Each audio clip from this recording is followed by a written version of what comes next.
6 करोड़ की लागत से बनकर तैयार हुआ है और प्लेटफॉर्म नंबर 1 को 2 और 3 से जोड़ने का ये काम करेगा। आप सब के लिए यात्री सुविधाओं की श्रृंखला में एक और कड़ी जुड़ गई है। इसके साथ ही मेरा निरंतर यही प्रयास रहा है कि रेलवे विभाग से संबंधित जो तमाम सुविधाएं यात्रियों को, मेरे जनपद वासियों को मिलनी चाहिए, उसमें निरंतर वृद्धि होती रहे। और आपने देखा है कि अभी पिछले कुछ दिनों पहले ही जो मिर्ज़ापुर रेलवे स्टेशन पर द्वितीय प्रवेश द्वार है, उसका भी हम लोगों ने लोकार्पण किया था।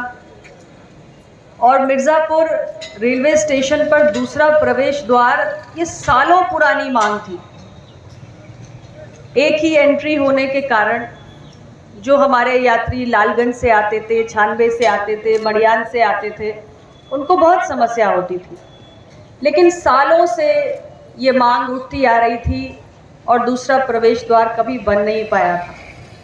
आप जानते हैं कि मेरे पिछले कार्यकाल में जब आप सब ने मुझे पहली बार सांसद बनाया, तब इस कार्य की हमने स्वीकृति कराई माननीय रेल मंत्री जी से मिलकर, और चुनाव के पूर्व ही, यानी दूसरा चुनाव जब मैं लड़ने जा रही थी उसके पहले ही उसका शिलान्यास कर दिया था। और मैंने आपसे कहा था कि मेरे दूसरे कार्यकाल में बनाकर आपको ये समर्पित करवा दूंगी, और वो भी काम कुछ महीना पहले हो चुका है।